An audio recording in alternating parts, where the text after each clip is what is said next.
Sa South India ay matatagpuan ang syudad na walang gobyerno, walang relihiyon at hindi na kailangan ng pera. Welcome to Auroville! Tahanan ito ng iba't ibang lahi mula sa 60 na mga bansa at may mga Pinoy pa ngang nakatira dito. Lahat ay pantay-pantay, pati pa nga sweldo. Mapadoktor, guro, tagaluto o tagalinis, lahat sila ay pareho ang sweldo na 12,000 rupees. Maraming libre sa lugar na ito. Libre ang kuryente, insurance, edukasyon at pati pa tanghalian. Ang mga residente ay malayang nagagawa ang kahit anong gusto nila. May kantahan, sayawan, may gumagawa ng art at iba pa. Masaya lang at tila ba walang problema. Pero alam mo ba, sabi ng iba, ang komunidad na ito ay isa dawng kulto. Totoo kaya ito? Ano ba ang Auroville?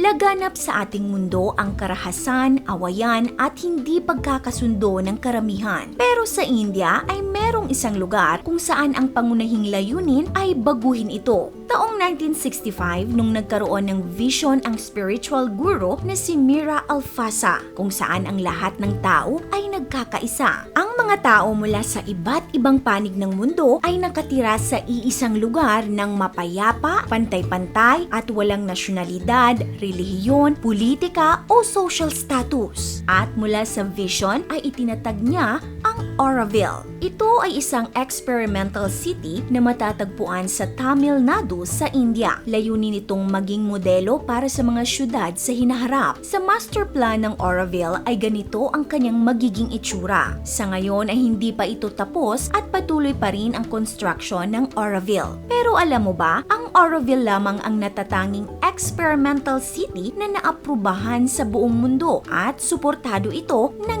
UNESCO. Ang Auroville ay dinisenyo para maka-accommodate ng 50,000 katao. Pero as of December 2022, may 3,320 pa lamang na residente ang Auroville na nagmula sa 60 na mga bansa. At meron pa nga tayong 2 kababayan doon. Paano naman kaya namumuhay ang mga residente dito? Totoo kayang isa silang kulto? Bago tayo magpatuloy, nagustuhan niyo po ba ang content natin ngayon? Paki-comment po ng yes or no.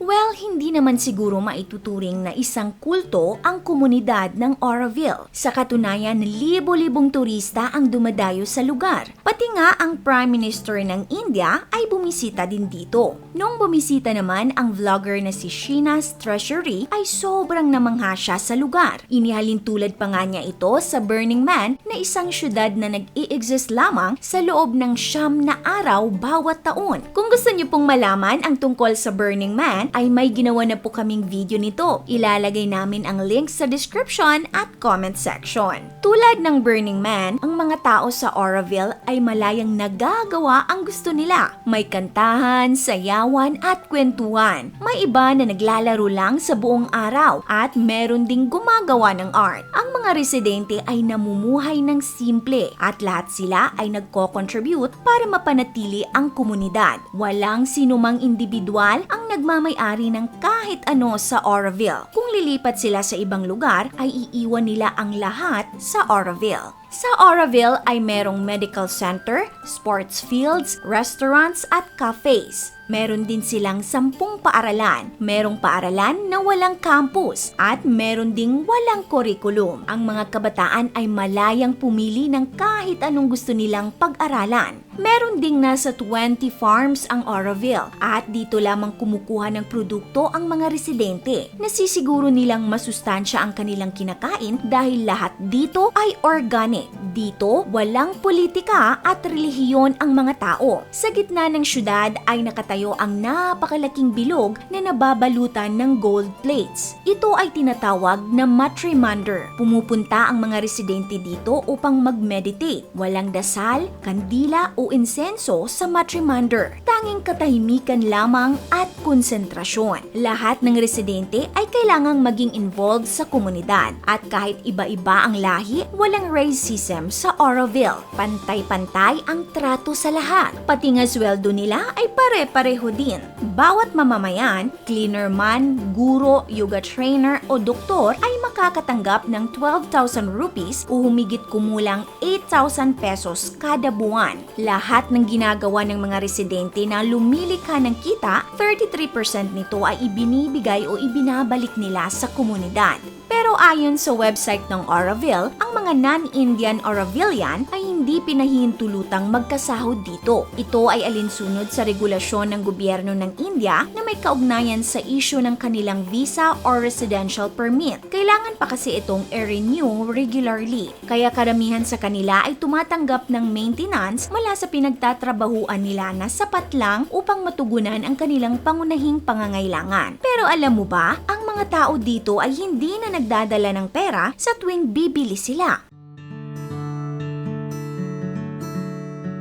Ang Oroville kasi ay nag-e-experiment na gumawa ng komunidad na hindi gumagamit ng pera. Lahat ng residente ay binibigyan ng account number na maaaring gamitin sa pagbabayad. Ang tindahan ngang ito ay mukhang isang normal na grocery store lamang. Ang kaibahan lang ay wala itong mga presyo na nakadisplay. Ang mga residente ay kumukuha lamang ng sapat para sa kanila at ang mga produkto dito ay nagmula lang din sa loob ng Oroville. Pagkatapos kumuha ng produkto, hindi na nila kailangang mag-abot ng pera sa counter. Account number lang, sapat na. Although may mga nagsasabi rin na meron pang mga pasilidad na tumatanggap pa rin ng cash. At alam mo rin ba, ang Oroville ay walang gobyerno. Pinamamahalaan lamang ito ng mga committee. So, saan kaya sila kumukuha ng pondo para sa pagpapatakbo ng syudad? Nabanggit na natin kanina na nagko-contribute ang mga residente. Kaya isa ito sa pinagkukunan nila ng pondo. Nakakakuha rin sila ng kontribusyon mula sa gobyerno ng India para sa edukasyon at mga proyekto ng Oroville Development Scheme. Nakakakuha rin sila mula sa mga private donors sa India at ibang bansa, pati na rin sa mga NGOs, UN at UNESCO. Sa tingin mo ka-awesome, paano kaya kung ganito ang buong mundo? Magiging mas magandang lugar ba ito? Comment down below.